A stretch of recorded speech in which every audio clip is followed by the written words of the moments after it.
दोस्तों नमस्कार, स्वागत है आपका यूट्यूब चैनल एबी टेक में। आज है 16 नवंबर 2025 और जान लेते हैं आज की महत्वपूर्ण खबरें। सबसे पहले यहाँ देखिए अपडेट है कि नए अध्यक्ष के चयन तक ई अध्याचन पोर्टल तैयार होने की उम्मीद। आप लोग जानते हैं कि उत्तर प्रदेश शिक्षा सेवा चयन आयोग से नई भर्तियाँ आनी हैं, जिसमें टीजीटी, पीजीटी, असिस्टेंट प्रोफेसर और अन्य कई सारी भर्तियाँ हैं। अध्याचन भी निदेशालय को प्राप्त हो चुका है, लेकिन ई अध्याचन पोर्टल तैयार नहीं है। उसी के साथ आप लोग ये भी जानते हैं कि शिक्षा सेवा चयन आयोग में परमानेंट अध्यक्ष अभी नहीं है। परमानेंट अध्यक्ष के लिए ऑलरेडी आवेदन लिए गए थे, लेकिन कोई भी योग्य अभ्यर्थी नहीं मिल पाया। इस वजह से आयोग के अध्यक्ष की जो एलिजिबिलिटी क्राइटेरिया है उसमें चेंज किया गया है और नए सिरे से आवेदन लिए जाने की चर्चा है। फ़िलहाल इसी के बारे में अपडेट है कि जब तक नया अध्यक्ष आएगा तब तक जो ई अध्याचन पोर्टल है वो भी तैयार हो जाएगा, और क्योंकि इसकी तैयारी चल रही है।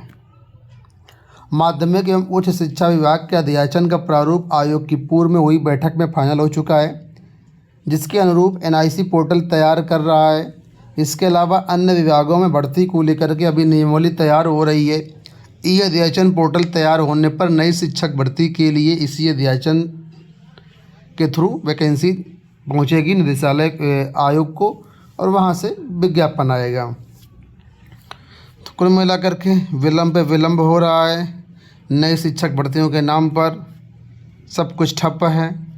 2.25 वर्ष हो चुके हैं आयोग को बने हुए, ठीक है, तब से कुछ भी नहीं हुआ है। आप लोग जानते ही हैं, बस डेट पे डेट मिल रही है, टाइम जो है गुजर रहा है। फ़िलहाल 24,000 टीजीटी पीजीटी पदों पर जो अध्याचन निदेशालय को प्राप्त हो चुका है। बस ई अध्याचन पोर्टल बनने के बाद ये जो अध्याचन है आयोग के पास पहुंच जाएगा और आयोग इस पर विज्ञापन जारी करेगा। तो संभावना यही है 2026 में भर्तियां आपको देखने को मिलेंगी। तब तक इंतज़ार करिए। यहाँ देखिए अपडेट है, कई बार ऐसा होता है परिषदीय विद्यालयों में कि कोई जांच की टीम विद्यालय पहुँचती है, वहाँ पर कोई कमी निकलती है या टीचर अनुपस्थित रहता है, या जो वहाँ पर पढ़ाई लिखाई है सही नहीं हो पा रही है, कोई काम काज जो है जो दिया गया था वो सही से नहीं फॉलो हो रहा है, तो अधिकारी सीधे कार्रवाई कर देते हैं। इस पर अब स्पष्टीकरण करने के लिए, स्पष्टीकरण शिक्षक की तरफ से देने के लिए शिक्षा विभाग ने जो है सख्त रुख अपनाया है। शिक्षा विभाग ने कहा है कि अगर कोई शिकायत आती है, ठीक है, तो उसको पहले कार्रवाई नहीं करना है, पहले शिक्षक से स्पष्टीकरण लेना है, और स्पष्टीकरण लेने के लिए पर्याप्त समय मिलना चाहिए, ठीक है। शिक्षक को पर्याप्त समय दिया जाना चाहिए, पर्याप्त अवसर दिया जाना चाहिए। इसके बाद स्पष्टीकरण में क्या चीज़ें आती हैं, उसके बाद जो है कार्रवाई का औचित्य बनता है।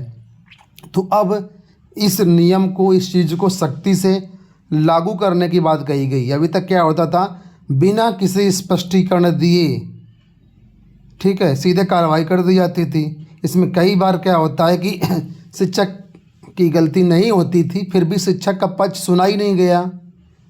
तो ये चीज़ें गलत थी। इस पर जो है अब कहा गया कि पहले आप शिक्षक से स्पष्टीकरण लीजिए, क्या चीज़ें, उनका क्या कहना, उनका तर्क क्या है, वो क्या कह रहे हैं, उस चीज़ को समझिए। उसके बाद अगर लगता है कि कोई गलती है तो फिर कार्रवाई की जाए।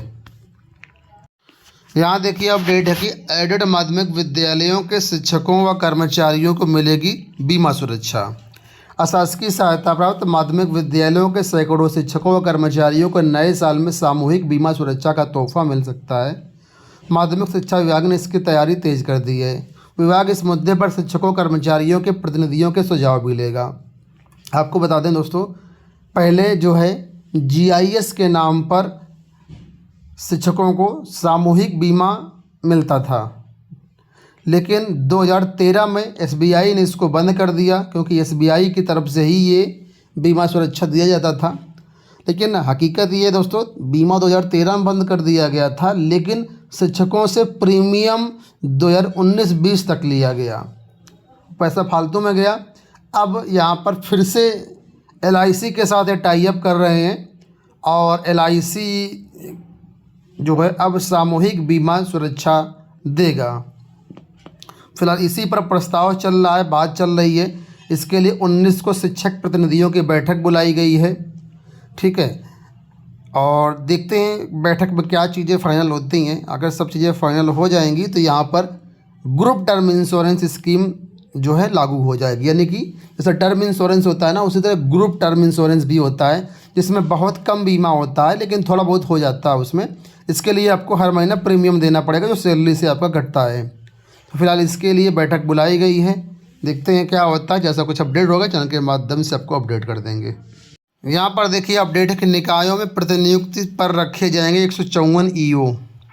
नगर पालिका परिषद और नगर पंचायतों में अधिशासी अधिकारियों यानी ईओ के रिक्त पदों को प्रतिनियुक्ति के आधार पर भरा जाएगा। स्थानीय निकाय निदेशालय ने इसकी प्रक्रिया शुरू कर दी है। निदेशालय द्वारा अधिशासी अधिकारी श्रेणी 1 के 8, अधिशासी अधिकारी श्रेणी 2 के 4, श्रेणी 3 के 4 और नगर पंचायत के 138 पदों के लिए आवेदन मांगा गया था। इस प्रकार पहले चरण में ईओ के 154 पदों पर भर्ती की जाएगी। इस पद के लिए 10 अक्टूबर तक आवेदन मांगा गया था। बता दें कि प्रदेश में 200 पालिका परिषद हैं और 545 नगर पंचायतें हैं। इनमें से बहुत सारे पद खाली हैं। तो यहाँ पर फिलहाल प्रतिनियुक्ति के आधार पर जो ईओ हैं वो रखे जाएंगे। इसकी प्रक्रिया शुरू हो गई थी, अब इसका जो सिलेक्शन प्रोसेस है वो चल रहा है। जूनियर एडेड हाई स्कूल शिक्षक भर्ती के आवेदन 24 नवंबर से शुरू होंगे।